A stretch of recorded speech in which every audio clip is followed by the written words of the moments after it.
July 12, 1986, Wembley Stadium. The air thick with anticipation as 80,000 voices roared in unison, waiting for the man who had become more legend than human.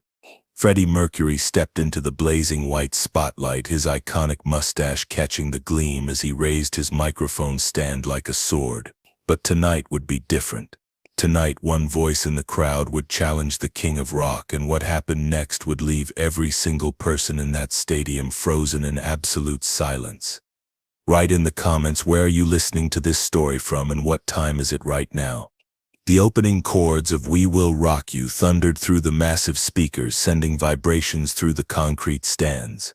Freddie's voice soared over the crowd, commanding, powerful, untouchable. His yellow jacket sparkled under the stage lights as he prowled the edge of the platform, making eye contact with fans in the front rows. Everything was perfect. Everything was under control. Then it happened. From somewhere deep in the crowd, cutting through the music like a knife through silk, came a voice, not singing, not cheering, shouting, clear and unmistakable. "You're nothing without Brian May's guitar." The Heckler's words hit the air just as Freddie reached the climax of the song. For a split second, his voice wavered, just barely. But in that massive stadium with 80,000 people hanging on every note, even the smallest hesitation felt like an earthquake. Freddie's eyes scanned the crowd, searching. His grip tightened on the microphone stand. The band continued playing, Brian May's guitar filling the momentary gap, but everyone could sense something had shifted. The energy had changed. The spell had been broken. But wait. This single detail changes everything you thought you knew about Freddie Mercury's legendary stage presence. See, what most people didn't know was that Freddie had been struggling backstage just 20 minutes earlier. His manager, David Richardson, had found him sitting alone in the dressing room, staring at his hands. "I don't know if I have it tonight, David," Freddie had whispered, his voice barely audible above the roar of the warming crowd outside. The pressure of being Freddie Mercury, the showman, the performer, the god of rock, was crushing him that night. He'd been battling a throat infection for days, pushing through rehearsals on pure adrenaline and stubbornness. Now, with one cruel shout from the darkness, all his insecurities came flooding back. The song ended. The crowd erupted in applause, but Freddie didn't acknowledge it. Instead, he walked slowly to the center of the stage, his movements deliberate, calculated. He raised one hand and 80,000 people fell silent. You could hear a pin drop in that vast stadium. "I heard you," Freddie said into the microphone, his voice carrying to every corner of Wembley. "The gentleman in the crowd who thinks I'm nothing without my bandmates." The silence grew heavier. Somewhere in the crowd, the Heckler shifted uncomfortably, probably realizing he was about to become the center of attention in front of 80,000 people and millions watching on television. But the most haunting part was yet to come. Freddie set down his microphone stand and walked to the piano at the side of the stage. His fingers found the keys and he began to play. Soft at first, gentle. The opening notes of "Love of My Life" filled the stadium, but this wasn't the version people knew. This was raw, stripped down, vulnerable. "This one's for you," Freddie said, looking directly into the crowd where the voice had come from. "The man who reminded me that I'm just human." What happened next had never been captured on any official recording. It was a moment that existed only in the memories of those 80,000 witnesses, a secret they would carry for decades. Freddie began to sing, but not the familiar lyrics. Instead, he improvised, his voice carrying the weight of every doubt, every fear, every moment of weakness he'd ever felt. "I'm just a man with a voice and a dream. Standing here shaking, not as strong as I seem. You see the crown, but you don't see the pain of trying to be perfect again and again. Stop. What you're about to hear changes everything you thought you knew about that night at Wembley." The Heckler. A 34-year-old construction worker named Marcus Thompson was standing in section 127. He'd been drinking before the show, angry about losing his job that week, taking out his frustrations on the easiest target, the man on stage living his dream. But as Freddie's improvised verses washed over the stadium, Marcus felt something break inside his chest. Later, in interviews that wouldn't surface until 2019, Marcus would describe that moment. "I watched this man, this legend, strip himself bare in front of 80,000 people because of something I shouted in anger.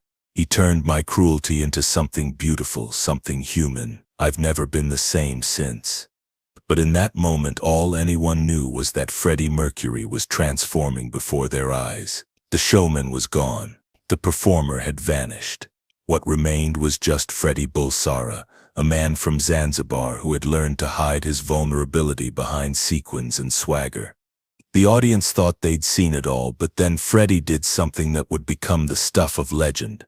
He stood up from the piano, walked back to center stage, and removed his yellow jacket. Underneath, he wore a simple white t-shirt. No glitter, no flash, just cloth and skin and honesty.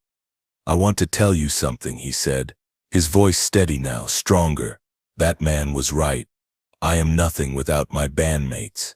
But more than that, I'm nothing without you. Every single one of you. Even the ones who challenge me. Even the ones who see through the costume." He gestured to Brian, Roger, and John, who had been watching in stunned silence from their positions. "These three men make me better than I could ever be alone. And you, all of you, give my voice meaning." The crowd was mesmerized, hanging on every word. But Freddie wasn't done. "But tonight I want to show you something.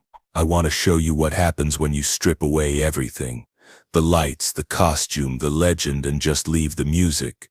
He signaled to the sound crew, and one by one the stage lights went dark. Only a single spotlight remained, casting Freddie in a column of white light. The stadium fell into an almost supernatural quiet. Then a cappella with no instruments, no backing vocals, no amplification, except the raw power of his voice. Freddie began to sing Bohemian Rhapsody.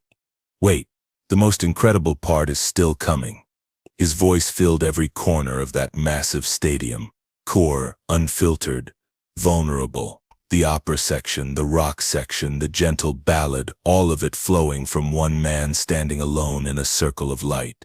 80,000 people held their breath, afraid that even the smallest sound might shatter the magic. When he reached the final "Nothing Really Matters," his voice cracked slightly. Just a tiny break, barely noticeable. But it was real, and it was human, and it was perfect. The silence that followed lasted exactly 47 seconds. Someone had a stopwatch. 47 seconds of absolute, complete silence in a stadium that held 80,000 people. Then the applause began. Not the usual cheering and screaming, but something deeper. Applause that sounded like gratitude, like recognition, like 80,000 people saying thank you for showing us who you really are. In section 127, Marcus Thompson was crying, tears streaming down his face, his hands shaking as he clapped. Later he would describe it as the moment he understood the difference between performing and truth-telling. The rest of the concert was different too. Freddie brought the full show back, the lights, the costumes, the theatrical gestures, but there was something else there now, an honesty that hadn't existed before. Every song felt like a conversation rather than a performance. But here's the secret that wasn't revealed until years later in a documentary that aired in 2003. After the show, Freddie asked his security team to find Marcus Thompson. It took them nearly 2 hours, searching through the crowds, checking ticket stubs, asking questions. Finally, they found him in a pub near the stadium, still shaken by what he'd experienced. The security guard approached Marcus's table. "Mr. Mercury would like to see you," he said simply. Marcus followed him back to the stadium, to a small room beneath the stage where Freddie was waiting, still in his white t-shirt, still vulnerable, still human. "Thank you," Freddie said, extending his hand. Marcus stared at him, confused. "For what?" "For reminding me who I am underneath all of this," Freddie replied, gesturing to the costume and makeup scattered around the room. "I've been so busy being Freddie Mercury that I almost forgot how to be Freddie Bulsara." They talked for 20 minutes. About music, about life, about the weight of expectations. Marcus apologized for the heckling, but Freddie stopped him. "Don't apologize," Freddie said. "You gave me something tonight that I didn't know I needed. You gave me permission to be real." As Marcus prepared to leave, Freddie handed him something. A cassette tape, unlabeled, no markings. "What is it?" Marcus asked. "A song I've been writing," Freddie replied. "About tonight, about what happens when someone sees through your mask and you decide not to put it back on." The song was called Behind the Lights. It never made it onto any Queen album. Freddie kept it private, personal. But in 2019, when Marcus finally decided to share his story, he also shared that cassette. The lyrics were simple, honest. "You called me out in front of thousands, but you set me free. Showed me that the man behind the legend is all I'll ever need to be." That night at Wembley changed both men forever. Marcus went back to construction work, but he also started writing songs, playing small venues, never forgetting the lesson about authenticity he'd learned from the king of rock. He never became famous, but he became real. And Freddie carried that moment with him for the rest of his career. In every subsequent performance there was a moment, sometimes barely noticeable, where he would set aside the showmanship and just be human. Fans who knew what to look for could always spot it. The moment when Freddie Mercury became Freddie Bulsara. The official video of that concert exists, but it doesn't capture the a cappella Bohemian Rhapsody. The television producers thought it was too long, too quiet for broadcast. But the 80,000 people who were there that night remember every note, every pause, every breath. They remember the night a Heckler taught Freddie Mercury how to be vulnerable, and Freddie taught 80,000 people the difference between perfection and truth. Some say that moment, those 47 seconds of silence after the most honest performance of his career, was when Freddie Mercury truly became a legend. Not because of what he could do with lights and costumes and theatricality, but because of what he could do with just his voice, his truth, and the courage to let people see who he really was underneath it all. But there's more to this story. Something that remained hidden for over 30 years. In 1987, almost exactly 1 year after that legendary Wembley night, Marcus Thompson received an unexpected phone call. It was Jim Hutton, Freddie's partner, calling from Garden Lodge. "Freddie wants to see you," Jim said simply. "He's been working on something and he says he can't finish it without you." Marcus drove to London from Birmingham, where he'd moved after finding a new construction job. The past year had been transformative for him. He'd started a small folk music group called The Honest Voice, playing in local pubs and coffee shops. Nothing glamorous, but real, authentic. Everything that night at Wembley had taught him to value. When Marcus arrived at Garden Lodge, Freddie looked different. Thinner, quieter, but with an intensity in his eyes that Marcus remembered from their backstage meeting. They sat in Freddie's music room, surrounded by half-finished songs and scattered piano sheets. "I've been writing," Freddie said, gesturing to the papers. "About that night, about what you taught me. But there's something missing, and I think you're the only one who can help me find it." Freddie played him several songs on the piano. Raw, unpolished pieces that would never make it onto a Queen album. They were too personal, too vulnerable for the grand stages and massive audiences, but they were beautiful in their simplicity. "The thing is," Freddie continued, "I've been thinking about what you said that night, about me being nothing without the band. And you were right, but not in the way you meant it." He stood up from the piano bench and walked to the window overlooking his garden. "I realized I'd been performing even when I was alone. Even in my own home, I was being Freddie Mercury's instead of just me." Marcus listened, understanding exactly what Freddie meant. Since that night, he'd struggled with the same thing, the difference between performing life and living it. "I want to record something," Freddie said suddenly. "Just us. 2 voices, 1 piano. No production, no studio tricks. Will you help me?" They spent the next 6 hours working on a song called "The Voice in the Crowd." Marcus had never considered himself a singer, but Freddie coached him through it with surprising patience. The result was haunting, 2 men from completely different worlds finding common ground in their shared humanity. The recording was made on a simple cassette deck in Freddie's home studio. When they finished, Freddie made 2 copies, one for Marcus, one for himself. "Promise me something," Freddie said as Marcus prepared to leave. Whatever happens to me, don't let anyone turn this into something commercial. This is ours. This is real. Marcus kept that promise for 32 years. In 2019, 3 years after Marcus finally shared his story publicly, he decided it was time to honor Freddie's memory in a different way. He contacted Queen's management and Brian May personally, explaining about the recording and asking what should be done with it. Brian's response came just 3 days later. Freddie always said his most honest work was the work no one would ever hear. But maybe it's time the world understood who he really was when the lights went down. The recording was finally released as part of a special documentary called Behind the Lights, The Freddie You Never Knew. Not on streaming platforms or for commercial sale, but as a one-time broadcast on the anniversary of that Wembley concert. When it aired, something magical happened. Viewers around the world, ordinary people, not just Queen fans, began sharing their own stories about moments when someone challenged them to be more authentic. Teachers, doctors, construction workers, artists, all inspired by the idea that vulnerability could be a kind of strength. But perhaps the most powerful response came from Sarah Chen, a music teacher in Vancouver. She wrote to the documentary producers, "I played this recording for my students, ages 8 to 16. Afterward, we had the most honest conversation about performance anxiety and authenticity that I've ever experienced in 30 years of teaching." One student said, "So even Freddie Mercury got scared." One and another replied, "Yeah, but he sang anyway." That's when I knew this story was about more than just one night at Wembley.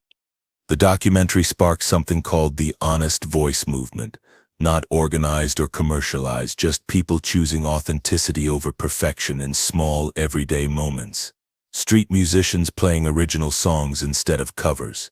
Speakers at conferences sharing their failures alongside their successes.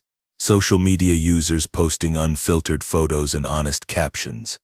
Marcus Thompson, now 67 years old, became an unexpected spokesperson for the movement. Not because he sought attention, but because his story resonated with anyone who'd ever felt like they were performing their life instead of living it.